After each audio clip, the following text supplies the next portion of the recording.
Selamat pagi, Dok. Pagi, Pak. Ya.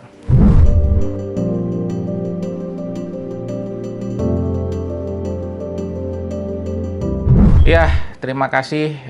PDSI tentu lahir dasarnya adalah kemerdekaan berserikat dan berkumpul yang dijamin oleh Undang-Undang Dasar 45 ya, pasal 28, dan berdasarkan pasal tersebut maka Kementerian Hukum dan Hak Asasi Manusia Republik Indonesia mengeluarkan SK Kemenkumham untuk PDSI dengan Badan Hukum Perkumpulan begitu. Dan ini sama dengan Ikatan Dokter Indonesia, karena Ikatan Dokter Indonesia juga ternyata terdaftar di Kemenkumham sebagai ormas perkumpulan juga. Jadi kalau kita lihat, kita sandingkan dua SK itu, ya kami setara dengan Ikatan Dokter Indonesia begitu. Nah,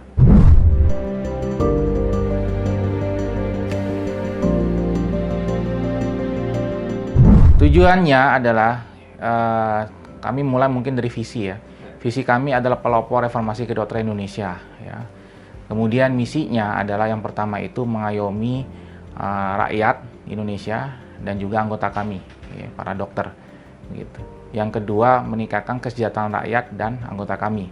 Yang ketiga itu adalah membawa Indonesia itu untuk dunia. Jadi kita bukan hanya pemain lokal dan nasional ya, tapi kita juga ingin bekerja sama, kemudian mengembangkan diri di ranah global gitu Pak, di tingkat global. Ya. Itu misinya ada 3.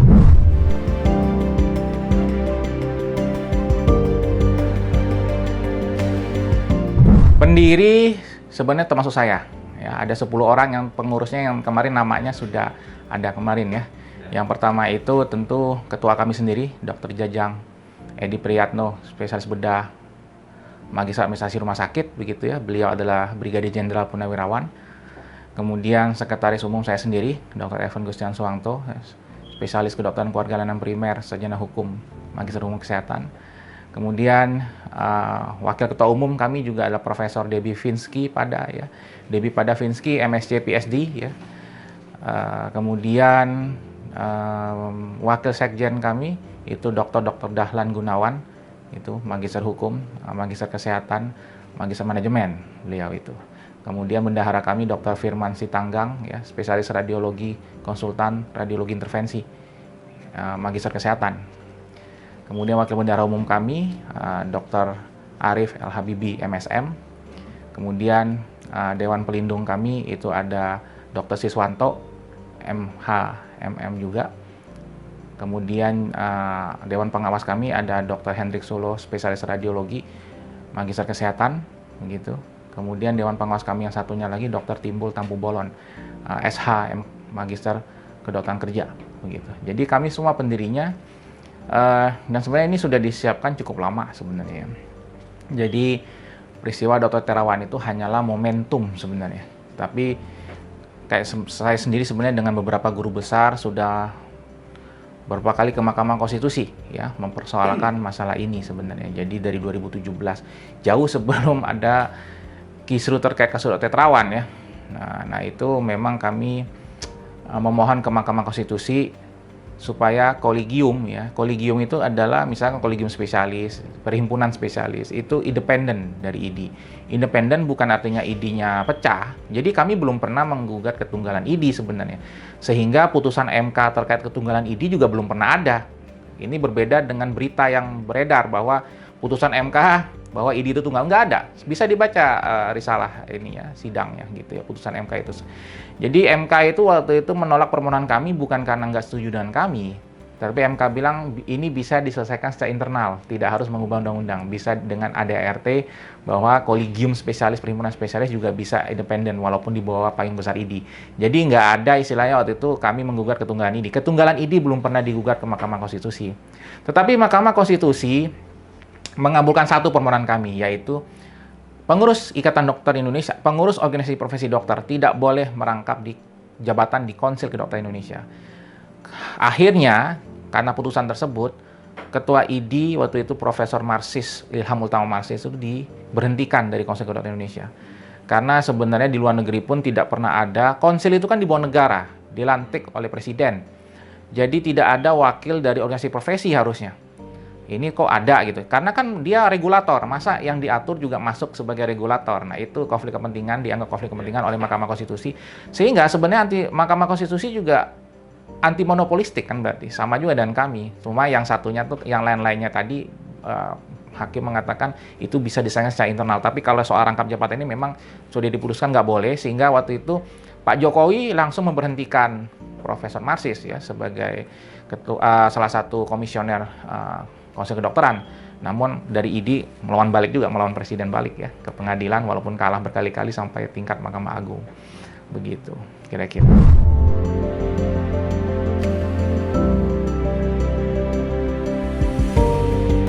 Oh pasti, bahkan bukan hanya anggota, pengurus, kayak saya sendiri pengurus ya dulu.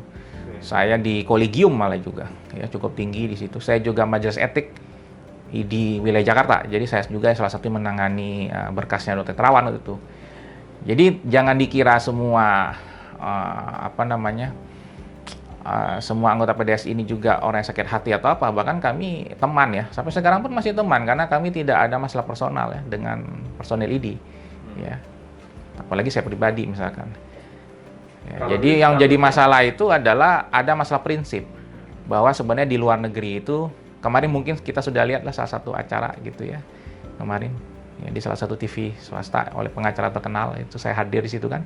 Di situ ini ada tayangan ulang nanti. Di situ jelas banget terungkap ya, dari tim pemerhati pendidikan Dr. Judi Heri Justam senior kami, kemudian Dr. Pandu Riono juga mengatakan banyak masalah ya. Salah satunya masalah audit keuangan ya. Kemudian yang kedua juga masalah kemarin diungkap di acara tersebut ID meloloskan anak-anak yang tidak lulus uji kompetensi begitu, dan dicurigai juga ada masalah uang di situ. Kemudian yang lain-lain ya di luar negeri intinya tidak pernah ada orang itu harus wajib masuk organisasi dokter, itu nggak ada. Kemarin terungkap bahwa di American Medical Association, istilahnya ID-nya Amerika pun, itu dokternya hanya 20% yang masuk asosiasi itu.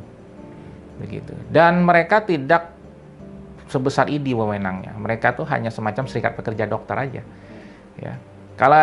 Jadi mereka tuh fokusnya bikin lembaga badan hukum, lembaga beasiswa, koperasi atau apalah gitu, semacam itu.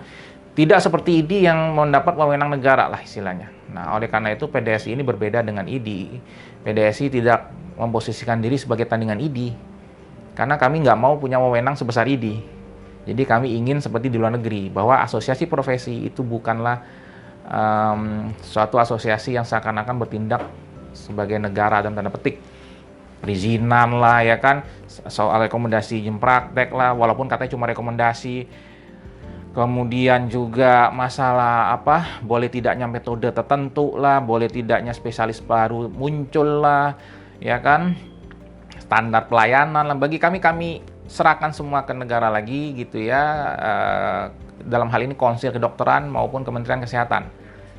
Jadi fokusnya PDSI itu malah nanti bikin lembaga bantuan hukum untuk memediasi kalau ada konflik dokter pasien.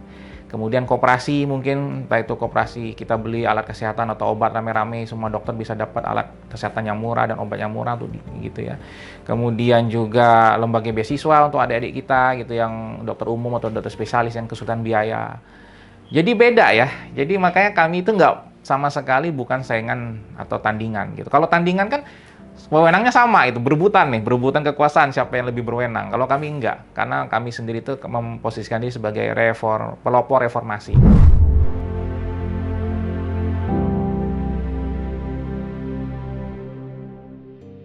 Oh, ini juga ormas. Jadi ketika kami menggugat mereka ke Mahkamah Konstitusi, mereka sebagai pihak terkait kan. Kami mempermasalahkan legal standing ID waktu itu. Anda itu sudah tidak mendaftar ke Kemenkumham sejak 2009, waktu itu kasusnya 2017.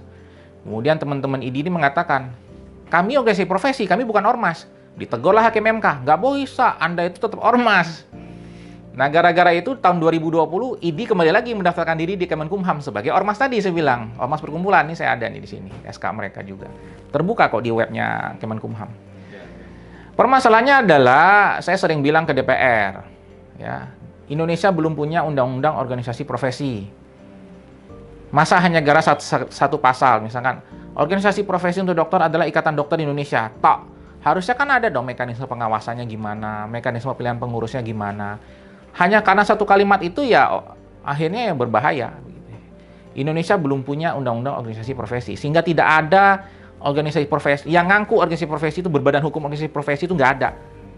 Nggak ada di SK manapun dari pemerintah mengeluarkan organisasi X sebagai organisasi profesi, nggak akan ada, pasti semua ormas perkumpulan gitu, karena dasar hukumnya nggak ada gitu. Makanya kami berani bilang ketika kami pun keluar SK Kemenkumham, ya kami pun memposisikan diri. Dan ada yang harus dicatat bahwa sejak 2020 itu ketika teman-teman ID mendaftarkan lagi ID itu di Kemenkumham, nama mereka bukan lagi Ikatan Dokter Indonesia, nama mereka adalah Perkumpulan Ikatan Dokter Indonesia. Jadi secara undang-undang kalau bagi kami, mereka tidak ada lagi di undang-undang, karena di undang-undang itu ditulis Ikatan Dokter Indonesia, nggak ada perkumpulannya. Kalau di undang-undang kan harus saklek ya, kalau memang ini. Jadi bagi kami ya, Ikatan Dokter Indonesia yang katanya sesuai Undang-Undang Praktek Kedokteran udah nggak ada. Sehingga bagi kami, PDSI dan PD, Perkumpulan Ikatan Indonesia ya sama dengan kami PDSI begitu. Karena sekarang siapa Ikatan Dokter Indonesia? Nggak ada yang namanya Ikatan Indonesia. SK mereka Perkumpulan Ikatan Dokter Indonesia. Karena negara tidak lagi membolehkan badan hukum ikatan, Pak. Harus semua namanya perkumpulan. Gitu. Yakin deh. Ya, lihat deh nanti kalau Bapak bikin organisasi atau siapa, lihat deh pasti pemerintah nggak boleh lagi depannya perhimpunan, ikatan, nggak boleh. Makanya waktu itu kan orang-orang nanya, kok PDSI namanya perkumpulan, kenapa nggak perhimpunan nih? Ya itu, dari pemerintah sekarang dengan adanya Undang-Undang Ormas 2013, itu Ormas itu terdiri dari dua, yayasan dan perkumpulan. Nggak ada perhimpunan, ikatan, nggak ada. Jadi bagi kami, makanya kami mengatakan kemarin juga sudah di salah satu media massa itu di TV kemarin, kami bilang PDSI dan Ikatan Indonesia sama aja jadinya. Gitu. Dan sebenarnya namanya rekomendasi usaha praktek, namanya juga rekomendasi. Kalau kita lihat definisi hukum maupun definisi bahasa Indonesia, rekomendasi kan boleh dituruti, boleh tidak. Jadi selama Dinas Kesehatan memberikan usaha praktek tanpa rekomendasi siapapun ya bisa-bisa aja gitu kan. Gitu kira-kira. Jadi bagi kami tidak perlu takut teman-teman itu mau gabung PDSI. Karena sampai sekarang pun masih kami mesti praktek. Ini klinik nggak ada yang berani cabut usaha praktek. Selama 70 tahun baru PDSI yang pecah telur. Tanpa rekomendasi ID keluar nama organisasi dokter. Dulu Menkumham nggak akan ngasih izin organisasi yang pakai kata dokter kalau tidak ada surat dari ID. Tapi PDSI ini benar-benar pecah telur ya, karena sejak ID berdiri tahun 50 sampai sekarang itu baru kali ini ada organisasi dokter tanpa perlu adanya surat rekomendasi dari ID.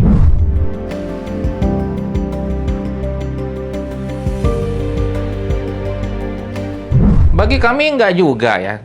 Begini, tidak ada aturan yang mengatakan bahwa harus rekomendasi ID untuk bikin organisasi. Itu kan hanya kebijakan internalnya Kemenkumham. Dalam arti nggak ada peraturan harus rekomendasi ID untuk membentuk perhimpunan dokter sebenarnya kan.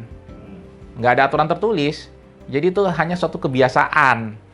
Jadi bagi kami sih, kecuali kalau ada aturan tertulis itu berbahaya ya. Berarti Kemenkumham melanggar aturan sendiri. Tapi nyatanya memang nggak ada aturan itu hanya suatu kebiasaan. Sumber hukum itu kan nggak harus tertulis, Pak. Ada juga kebiasaan gitu kan. Nah, kebiasaan itu ternyata akhirnya dilanggar gitu loh. Maksudnya bukan dilanggar sih. Apa ya namanya ya?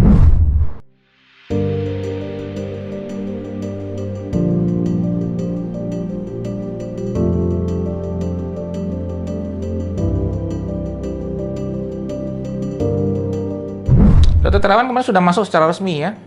Di berita juga sudah ada. Beliau sebagai Dewan Pelindung. Begitu.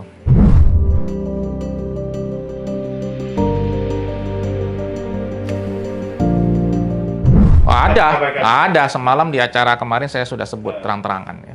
Ada yang tanpa rekomendasi ID. Mungkin rekomendasi dari perhimpunannya atau apa gitu ya. Bisa. Begitu. Iya.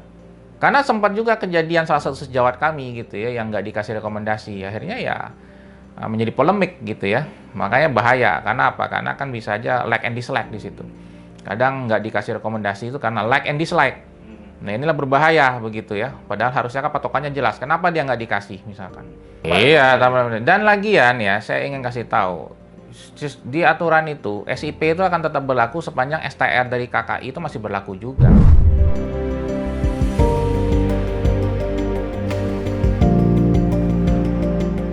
Saya sudah jelaskan berkali-kali. Standar itu tetap di Konsil dan Kementerian Kesehatan, ya. Jadi kenapa sih takut double standar? Nanti PDSI, ID atau siapapun itu nanti kalau mau bikin organisasi dokter yang baru itu hanya ngasih usulan. Selama ini memang akhirnya sebenarnya kayak Konsil Kedokteran sendiri, jujur aja nih. Harusnya mereka juga punya wewenang tuh. Mereka punya divisi P2KB itu untuk seminar kedokteran, tapi kok seminarnya semua dikasih ke ID gitu. Dan Konsil tinggal ngecap. Makanya karena apa? Karena KKI sendiri kemarin sudah di acara kemarin senior kami Dr. Judy Heri bilang, karena Konsilnya sendiri terkooptasi oleh ID. Karena sepengurus ID pun jadi pengurus di Konsil, makanya kemarin akhirnya keluar putusan MK, nggak boleh begitu. Jadi selama ini sebenarnya secara undang-undang pun, wewenang ID itu nggak besar-besar amat. Hanya gara-gara rekomendasi yang praktek, kemudian Konsil pun akhirnya diam-diam juga mengurangi wewenangnya diam-diam juga gitu loh. Padahal dia lembaga negara. Oleh karena itu, Pak Menkes Terawan akhirnya kemarin mengganti anggota Konsil itu. Dan ID melawan ke pengadilan. Begitu kan? Jadi, padahal di situ sebenarnya saya sudah bilang di luar negeri nggak ada namanya wakil organisasi profesi itu masuk di Konsil Kedokteran. Jadi PDSI nggak akan kami sudah bilang kami nggak ada urusan sama standar pelayanan COVID. Itu mah urusan Kemkes bukan kami. Kalau kami sebagai memberi masukan itu pun kalau Kemkesnya mau gitu. Kemkes bisa aja misalkan cuma mau dapat masukan dari dosen-dosen di kampus tanpa kami ya terserah kan. Gitu kan. Nah sekarang kan kalau sekarang yang terjadi setiap ada standar nunggu ID dulu, nanti Kemkes tinggal ngecap, oh iya tanda yang ini, gitu kan sekarang. Padahal sebenarnya nggak ada tulisan bahwa ID itu harus ngeluarin standar, nggak ada. Di peraturan yang tertulis yang ngeluarin tetap ID dan Konsil tadi, tapi praktek di lapangan ID diberikan privilege lah istilahnya, walaupun itu sebenarnya secara undang-undang pun nggak ada sebenarnya gitu loh. Jadi kita ini ingin mengembalikan ini ke kondisi yang ideal gitu Pak. Gitu. Itu aja sebenarnya, ya kan? Ada nggak? Sekarang kayak tadi, MK aja sudah putuskan kok pengurus ID itu nggak boleh ngerangkap. Terus kenapa ID masih nggak setuju kalau mereka nggak ada di Konsil? MK loh. Berarti apa? ID tidak taat pada putusan MK. Ya kan? Itu aja. Dan presiden aja taat pada putusan MK. Presiden berhentikan itu, Prof. Marsis itu. Tapi ID masih ngelawan juga gitu. Jadi itulah intinya. Jadi memang itulah kenapa PDSI muncul. Karena bagi kami sih sudah di luar batas toleransi bagi kami. Bahkan negara pun mungkin melihatnya seperti itu gitu ya. Kami sudah bilang guru-guru besar itu nggak boleh lagi di bawah ID. Mereka harus kerja dengan tenang. Bapak bayangin, kadang ada muncul spesialisasi baru yang dibawa ke muktamar. Muktamar itu kan politis. Mana mau mungkin ada dokter-dokter yang merasa lahannya terganggu kalau ada jenis spesialis baru misalkan. Padahal negara membutuhkan spesialis baru itu. Padahal di luar negeri sudah ada spesialis baru itu. Yang lebih lucu lagi, saya ngomong depan Ketua Umum IDI, Dr. Adib. Dr. Adib aja korban, saya bilang. Kenapa? Dr. Adib itu mengampu bidang spesialisasi emergency medicine, ya, walaupun beliau ortopedi, tapi beliau membantu jenis spesialisasi baru untuk muncul. Itu aja setengah mati di muktamar itu nggak tembus-tembus. Jadi pengurus IDI aja korban. Makanya saya bilang kami tidak punya masalah personal dengan orang-orang pengurus ID. Masalahnya di sistem. Bayangin pengurus ID mau merintis bidang ilmu baru aja di muktamar mentah melulu gitu. Gitu. Bayangkan, apalagi yang lain. Dokter Terawan itu hanya salah satu contoh begitu. Bayangin loh, Dokter Adib, tanya aja sendiri. Kemarin Dokter Adib nganggu-nganggu sendiri. Saya waktu itu ngomong itu di depan Menkes lagi. Ada Dokter Adib, ada Pak Menkes gitu kan. Saya bilang Dokter Adib saja korban, saya bilang gimana ceritanya coba. Berarti kan ada sesuatu yang salah. Kenapa? Karena ID itu mencampur fungsi politis dengan pendidikan. Makanya saya bilang di luar negeri itu nggak ada yang namanya istilah organisasi profesi itu udah kalau di googling professional organization tuh nggak, literaturnya dikit, hampir nggak ada. Orang nggak pakai lagi istilah organisasi profesi di luar negeri Pak. Yang orang pakai itu asosiasi serikat profesi yang tadi saya bilang itu dan kolegium. Kolegiumnya apa? Kolegiumnya terdiri dari guru-guru besar dari kampus-kampus kedokteran berkumpul. Mereka ini yang nentuin standar bareng konsil itu. Konsil itu mengawasi kolegium-kolegium ini. Nah selama ini kolegium spesialis ini di bawah ID masalahnya itu. Jadi kalau tadi misalkan guru-guru besar ini bekerja dengan tenang di bawah konsil kedokteran di bawah negara, tentu mereka tidak sekisru inilah ngomongin metode lah, nggak ada urusan politisnya gitu loh, gitu ya. Karena kan sekarang kalau di muktamar kita tahu lah, muktamar itu berbagai organisasi kan ranah politis, bukan ranah akademis. Sekarang bayangin ada spesialisasi baru, kita mau berintis juga kedokteran keluarga misalkan. Di ditolak mentah-mentah juga di muktamar. Padahal guru-guru besar sudah merancang kurikulumnya gitu kan. Dari luar negeri expertnya sudah datang. Negara bilang kita butuh dokter keluarga untuk menghemat BPJS, menghemat dana jaminan kesehatan nasional kan untuk pencegahan. Ya, jadi dokter umum itu sekolah lagi jadi spesialis. Karena di luar negeri nggak ada dokter umum langsung praktek, Pak. Di luar negeri itu semua dokter umum ngambil spesialis kedokteran keluarga. Dulu namanya DLP, layanan primer, yang heboh dulu. ID juga menolak. ID terus menggugat ke MK pasal tentang DLP, kalah ID. Masih melawan juga. Melawan putusan MK dan pemerintah begitu. Bayangkan. Jadi kenapa? Karena padahal beberapa anggota ID, pengurus ID pun setuju sebenarnya. Cuma karena di muktamar tadi pakai voting gitu ya. Dan yang voting tuh rata-rata belum tentu dosen kan, tapi juga dokter-dokter praktek. Ya udah, mereka pasti merasa lahan terganggu. Nah, ini kan nggak benar ya. Jadi dokter tuh boleh mengambil perjuangan politis, boleh. Tetapi jangan tercampur dengan akademisnya tadi. Gitu. Kayak American Medical Association. Apa yang mereka kerjakan? Mereka itu sebenarnya mendampingi dokter itu supaya tarifnya masuk akal. Nggak murah-murah banget. Gaji dokternya lumayan gitu loh. Kemudian dokternya kalau digugat pasien, dilindungin. Itu kerjanya Medical Association di luar negeri. Nah, karena ID tadi mencampur urusan pendidikan, standar segala macam. Bahkan yang tadi urusannya penting tadi yang saya bilang malah kurang diurusin kan. Gitu. Jadi kayak misalnya kesehatan anggota, masih banyak anggota yang nggak puas gitu ya, malah ditarik iuran semalam tuh di acara itu dibongkar semua, ada yang 7 juta lah katanya gitu ya, sekali bayar untuk rekomendasi doang misalnya. Nah, kayak gitu, terus uangnya kemana pula gitu. Jadi intinya itu Pak, jadi kita fokus ke sistem. Dokter Terawan mah hanya salah satunya aja gitu ya, karena saya bilang lagi, ketua ID saja ingin merintis bidang emergency medicine itu mentah berkali-kali, walaupun katanya terakhir akhirnya gol juga. Tapi kan kalau sistem ini diubah harusnya bisa lebih cepat dong. Kita punya spesialis UGD, Pak. Bapak bayangin, di UGD itu enggak dokternya spesialis emergency medicine, spesialis UGD, bukan hanya dokter umum biasa gitu. Bayangin. Bidang sepenting itu berbelit-belit gitu loh di muktamar itu. Kan capek kita. Dan tiap muktamar hanya ribut, polisi maju. Bapak lihat sendiri kemarin di muktamar Aceh, polisi maju. Itu bukan hanya di Aceh, berkali-kali sebelumnya. Ya, jadi udah lebih parpol lama-lama gitu. Jadi makanya kami bilang, udahlah ya, kita itu saya udah bilang ke beberapa, saya bilang juga ke wakil ketua umum ID sekarang yang akan menjabat 3 tahun lagi sebagai ketua ID, Dr. Selamat. Udahlah, kita di muktamar nggak mau ribut lagi, Dok, bilang. Ini kita membantu ID juga. Biar Dr. Selamat pas menjabat juga nggak pusing. Kan pusing tiap muktamar. Ini boleh nggak ada spesialis baru? Ribut. Ini boleh nggak ada metode baru? Ribut. Yang lain mana? Apa? Dasarnya bukan akademis. Dasarnya hanya takut lahan terganggu gitu kan. Lahanku terganggu nih ntar nih gitu. Makanya, dan apakah itu salah ID? Saya udah bilang berkali-kali. Belum tentu salah ID. Itu salah undang-undangnya saya bilang. Siapa suruh ID dikasih wewenang seperti itu? Gitu kan? Makanya saya bilang udahlah. Kalau kita mau saling cari salah-salahan, jangan-jangan kita saling memenjarakan nanti. Kita nggak mau masuk ke situ, jujur aja.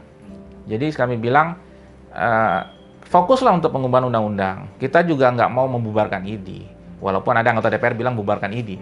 Kami bilang ID silakan eksis. PDSI juga bahaya kalau tunggal, ya kan? Kalau kami ingin PDSI itu jadi saingan ID, kami maunya ID PDSI dong yang merebut wewenang ID, kan? Nggak lucu. Kami menjilat ludah kami sendiri. Kami malah ingin ada organisasi lain lagi gitu. Jadi karena di luar negeri itu nggak ada asosiasi profesi dokter tunggal. Nggak ada. Di Amerika itu, sekali lagi, bisa dibuka di webnya sekarang juga.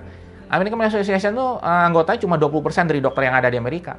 Yang lain-lain gabung di mana? Bahkan ada yang gabung di asosiasi dokter provinsi. Gitu. Tiba-tiba misalkan Jakarta juga punya ID sendiri atau nggak ada masalah gitu.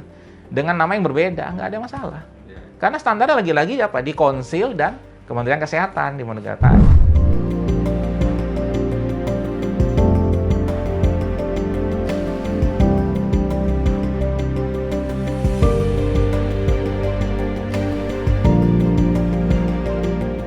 Makanya saya bilang kalau yang seperti itu kan kita sifatnya hanya usulan. Kita nggak mau lagi seperti kakak kita lah gitu ya. Jadi istilahnya, makanya saya bilang saya nggak mau bilang kita saingan atau tandingan ID gitu saya bilang. Nah kita kan sifatnya usulan. Nah kalau Bapak tanya usulan kami apa, tentu kami nanti mengusulkan revisi Undang-Undang Praktek Kedokteran. Nah di mana revisi tersebut bukan hanya terkait organisasi tentunya kan, pasti komprehensif. Sampai pendidikan misalkan, ya gimana supaya pendidikan dokter itu murah misalkan kan, terjangkau lah ya. Tapi saya harus ingatkan ini juga, saya ini kan aktif juga di luar negeri ya. Di organisasi luar negeri itu hampir nggak ada istilah pengabdian. Semua ngomong profesionalisme. Makanya kenapa dokter zaman sekarang pun bisa digugat. Yang lucu kan di kita pun kadang dokternya ngadain baksos gratis aja digugat sama pasien loh. Nah inilah hal-hal yang patut kita tahu bahwa romantisme pengobatan gratis itu nggak ada. Ini yang ngomong bukan saya dosen. Di textbook pembiayaan kesehatan, nggak ada istilah pengobatan gratis. Kalau ada politisi bilang, kalau saya terpilih pengobatan gratis, itu pasti bullshit. Kenapa? Udah pasti anggaran negara, atau anggaran daerah, atau donatur. Baksos gratis itu apakah gratis? Ya enggak, ada donaturnya. Nah ini yang harus dipahami masyarakat. Seperti misalkan jaminan kesehatan nasional. Di luar negeri itu udah biasa kalau pasien itu tetap bayar juga. Walaupun sudah ikut BPJS misalnya, udah biasa di sana. Di kita kan heboh, semua maunya gratis. Dan ini apa? Ini di blow up oleh politisi. Iya, kalau saya terpilih gratis. Nggak bisa. Kita untuk dokter aja sekolahnya mahal sekali gitu ya.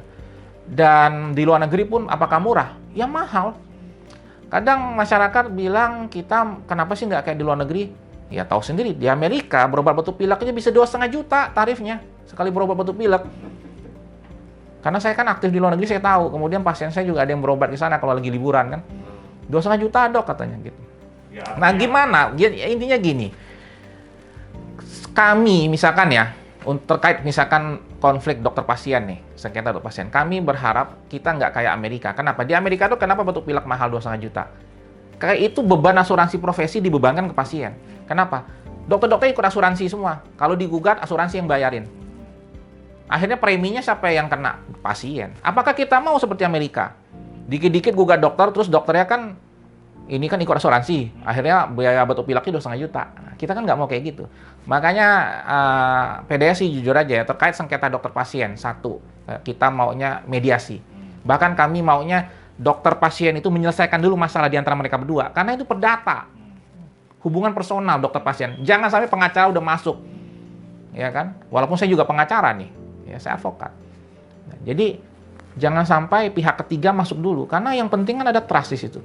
Kadang ada dokternya salah tapi pasiennya nggak mau gugat ya. Ada dokternya benar tapi pasiennya gugat gitu, hanya gara-gara komunikasi.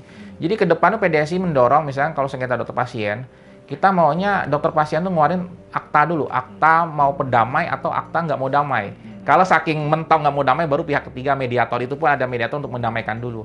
Karena bagi kami sesuai Undang-Undang Kesehatan udah jelas di pasal salah satu pasalnya mengatakan hubungan dokter pasien itu dasarnya kepercayaan.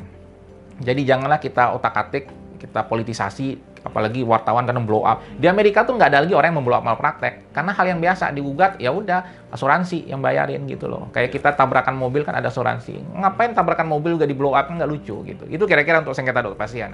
Kedua, pembiayaan. Pembiayaan kami PDSI tentu sudah menghitung-hitung sebenarnya berapa sih misalkan biaya JKN yang optimal ya. Kita lihat di Thailand itu BPJS mereka ya, versi mereka itu tarifnya 400.000 loh sebulan. Kita baru 23.000 aja ngoceh-ngoceh, udah gitu sering nggak bayar lagi, udah gitu. Jadi gimana kita mau kayak di luar negeri gitu loh. Jadi makanya saya bilang, tapi itu nggak apa-apa, kita kan baru juga ya BPJS-nya gitu ya. Kita berproses, dan kemudian kalau memang negara nggak sanggup, jangan ngaku sanggup. Kalau nggak ada duit, jangan bilang ada duit. Jangan sampai rumah sakit diutangin, dokternya diutangin. Pernah tuh awal-awal BPJS ada itu, teman saya dokter kandungan. Dok, kata perawatnya ini ada bayaran ini dari BPJS. Terus dokternya bilang, ini bayaran yang mana ya, saya lupa. Ini dok, tahun lalu persenan normal. Lah iyalah, kata dokternya, ini anaknya udah lari-lari di sini. Bayangin setahun mau dibayar. Ya, kemudian waktu awal-awal BPJS ya, sekarang sih mungkin udah membaik, tapi ada juga yang bilang sekarang pun ada masalah tetap. Awal-awal itu dokter spesialis dibayar 10.000 misalkan per pasien. Kemudian dokter kandungan waktu itu seingat saya ada teman saya operasi sesar dibayar 600.000. Sunat aja sejutaan kalau ke mantri. Ini sesar 600.000 bayangin. Dokter bius dibayar 70.000 sekali bius orang. Bayangin, sedangkan untuk biaya kedokteran miliaran habisnya. Beasiswa nggak ada pula gitu. Jadi ketika kita menyalahkan dokter yang matre pun kita bingung kan. Dia aja belum balik modal gitu. Orang tuanya aja harus dirawat, harus dikasih uang orang tuanya yang sakit, orang tua dokternya sendiri. Anaknya sendiri perlu uang sekolah. Jadi menurut saya Jujur dari PDSI kami fokusnya, kebetulan senior kami banyak dari militer ya di PDSI. Kami ingin kesehatan itu menjadi bidang pertahanan negara yang strategis. Kita tahu selama ini bidang pusat ya, mungkin Bapak juga latar belakang hukum ya. Jadi kita tahu selama ini di Indonesia itu bidang pusat itu kan hanya keuangan, hubungan luar negeri, pertahanan keamanan, agama kan. Ya kan? Di daerah nggak boleh ngurusin itu. Yang lain-lain diurusin daerah, termasuk kesehatan kan. Nah, bagi kami, masukin kesehatan sebagai bidang ke-6, bidang pusat. Karena sekarang Menkesnya kesian. Mau Menkesnya dokter, profesor, jenderal, kesulitan Pak. Karena apa? Dokternya dimiliki oleh bupati, wali kota, sama gubernur. Jadi, Menkes itu sekarang, siapapun itu saya yakin, sejenius apapun, akan kesulitan. Karena otonomi. Padahal BPJS sudah terpusat, saya bilang kan, COVID. Satgas COVID terpusat. Apa masalahnya sekarang bidang kesehatan jadi bidang terpusat? Jadi semua dokter di Indonesia itu adalah di bawah supervisi tanggung jawab Kementerian Kesehatan Pusat. Kalau sekarang enggak, Pak. Sekarang tiba-tiba misalkan kemarin ya waktu BPJS awal-awal jalan, tiap Pemda beda-beda standarnya kan. BPJS juga bingung. Itu bukan kami yang bikin loh, itu Pemdanya yang bikin. Nah, kan bingung. Jadi makanya saya bilang bisa nggak kesehatan jadi bidang pusat, kita revisi undang-undang ini, undang-undang kesehatan juga kita revisi gitu ya. Jadi bidang terpusat lagi. Karena kan kadang ada yang bilang kan tiap daerah ada variasi. Variasi apanya sih? Penyakitnya kan sama aja kayak gitu kan. Variasi kan paling soal budaya ya paling ya. Budaya lah ya. Tapi kalau yang lain kan katanya standarnya nasional. Terus kenapa dikasih ke daerah lagi? Jadi nanti BPJS punya standar, ntar katanya kan takut standar beda-beda kalau organisasi profesi pecah. Jangankan organisasi profesi pecah, sebelum kami pecah pun udah beda-beda. Karena yang bikin Pemda-Pemda juga beda-beda kadang, Pak. Yang ada yang Pemda yang agak loose pakai maskernya, ada yang pakai maskernya lebih ketat gitu kan. Jadi jangan dikira selama ini standar kita juga satu, waktu ID satu. Enggak juga gitu. Itu sistemnya, Pak.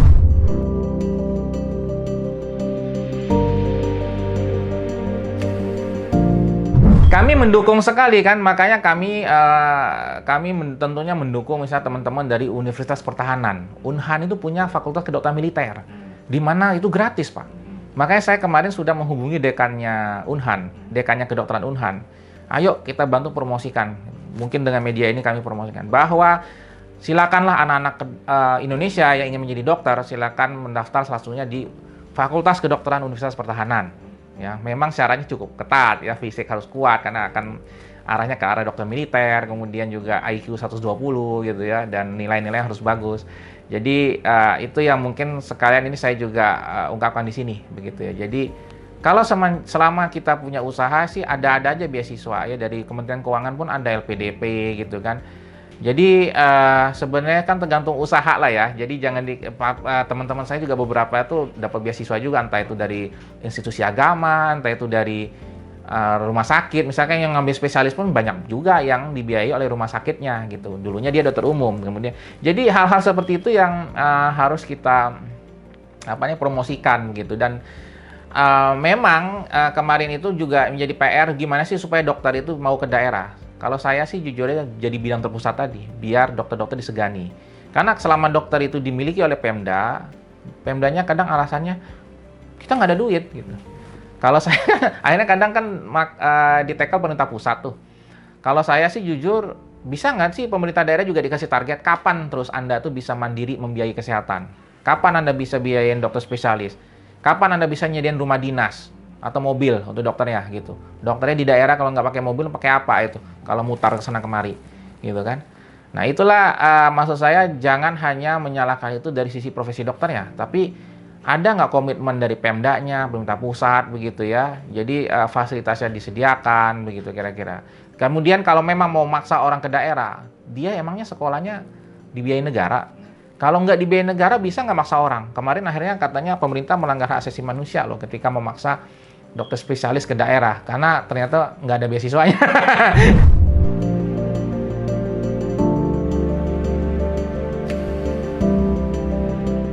Ya, benar, itu benar. Jadi memang ada yang unik ya. Saya sih sebenarnya nggak berani komen tentang soal negeri karena saya dosen swasta. Cuma kalau kita lihat memang teman-teman di negeri itu kan memang sekarang itu ada istilahnya mereka itu berbadan hukum. PTNBH ya, Perguruan Tinggi Negeri Berbadan Hukum, di mana mereka tuh independen ngelola keuangan sendiri. Sebenarnya memang pemerintah itu mendorong universitas negeri ini menjadi mandiri secara keuangan itu untuk mengurangi beban negara juga. Jadi diharapkan mereka bisa nyari uang sendiri juga sebenarnya, dana sendiri. Tapi apakah memang ketika diberikan hal seperti ini, apakah mengurangi hak rakyat tadi gitu? Karena mereka negeri. Nah itu jadi makanya yang perlu direformasi bukan hanya sisi kedokterannya, praktek kedokteran di bawah Kemenkes, tapi bagaimana Kementerian Pendidikan, ya kan? Masih mau nggak mempertahankan universitas negeri itu memang itu bukan salah teman-teman di negeri loh. Ini memang udah ada undang-undangnya. Mereka mau pelan-pelan pemerintah mau melepas subsidi mereka gitu dan mereka diminta mandiri secara keuangan. Nah ini apakah memang benar secara filosofi? Itu saya nggak berani komen jauh karena saya bukan dosen negeri ya. Tapi saya melihat gitu. Saya setuju dengan Bapak. Kenapa nggak kayak dulu gitu subsidi? Tapi pemerintah juga kan kita harus tahu juga posisi pemerintah. Duitnya cukup nggak? Kenapa pemerintah tiba-tiba memikirkan yang negeri itu harus nyari uang sendiri? Kenapa gitu? Emang uangnya kurang banyak? Kan 20% anggaran untuk pendidikan. Kalah kesehatan. Kesehatan cuma 5%. Pendidikan 20%, tapi hasilnya juga masih nol loh. Maksudnya hasilnya tuh nggak begitu jelas loh sekarang.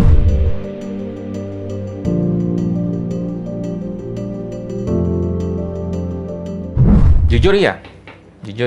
Ya, itulah yang mau kita dorong. Makanya kita juga ingin mendorong inovasi anak bangsa juga ya, nggak sedikit impor. Makanya kita juga mempromosikan vaksin Nusantara. Kemudian nanti kita harapkan nanti penelitian Dr. Terawan juga yang tentang DSA itu ya, sebenarnya bukan DSA yang dikerjakan Dr. Terawan. DSA itu hanya kalau diperdebatkan DSA memang alat diagnostik bukan alat terapi, tapi yang dilakukan Dr. Terawan itu IAHF ya, intraarterial heparin flushing ya. Jadi menyemprot heparin ke dalam pembuluh darah arteri.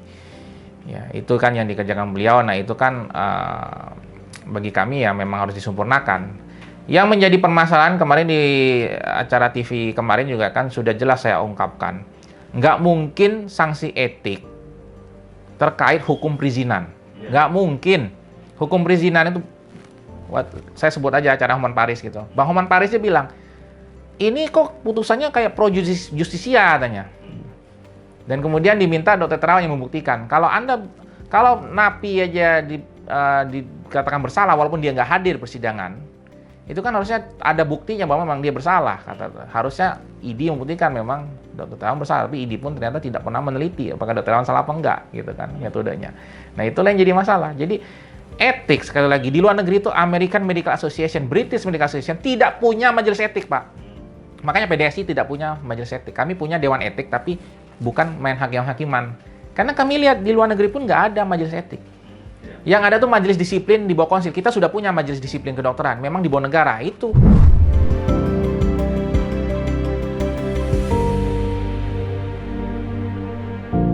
Ya itu kan udah berkelit-kelit. Itu mah berkelit-kelit aja. Sebenarnya kan kita lihat aja ID ketika mengatakan di depan anggota DPR mengatakan metodenya. Ya, ingat nggak Prof. Rianto Setiabudi yang mengatakan Unhas ditekan katanya. Bayangin, ini metodenya cacat.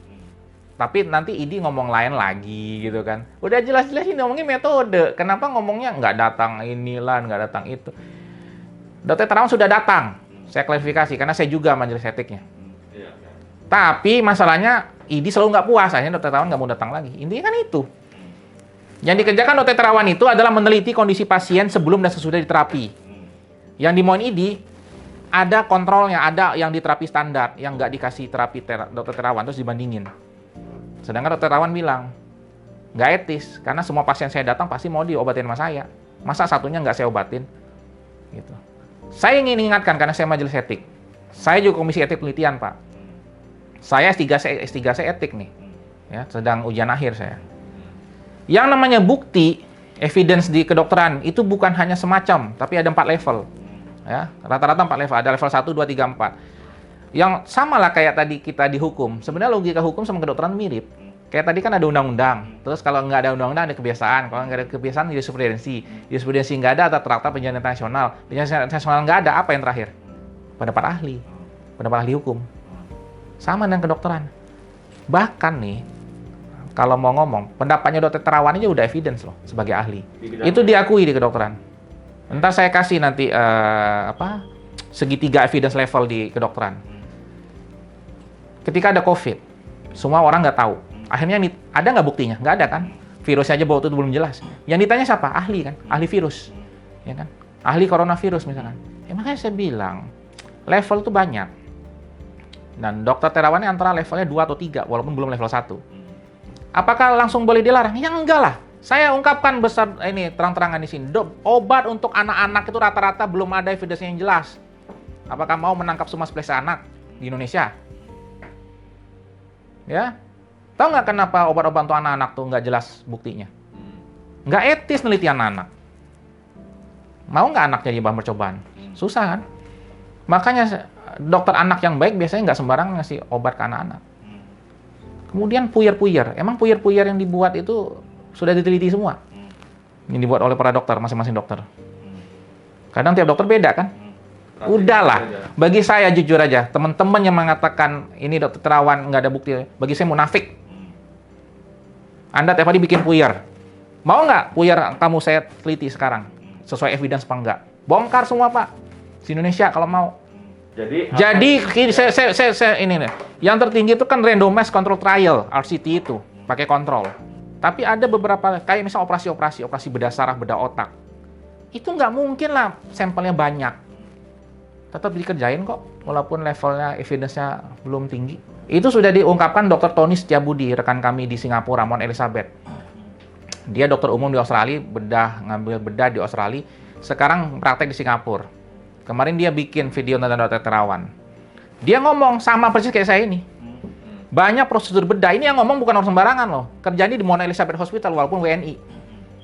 Dia bilang, banyak penelitian kedokteran itu yang evidence-nya belum level 1. Karena memang nggak bisa dipaksain, Pak.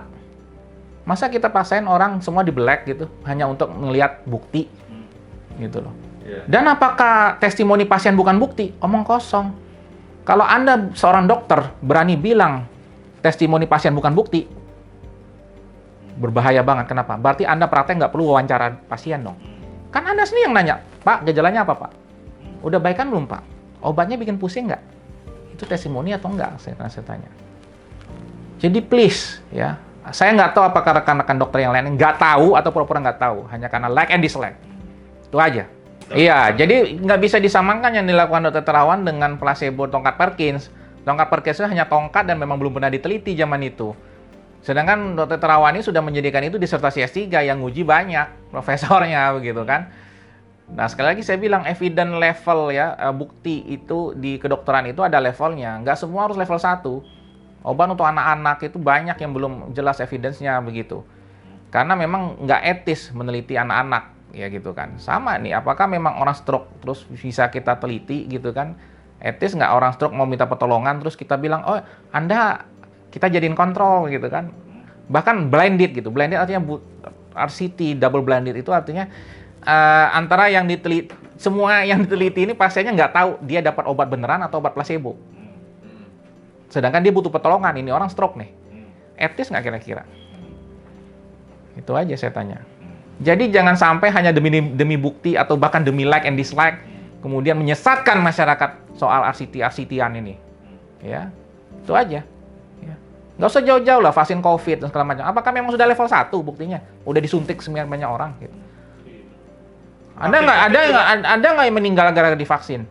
Ada. Apakah itu sampai sudah diteliti? Sedangkan dokter terawan, setahu saya sampai detik ini itu belum ada ya, laporan dari pasien. Yang mati, yang cacat, yang lapor juga nggak ada. Ini aktif dari MKKID sendiri.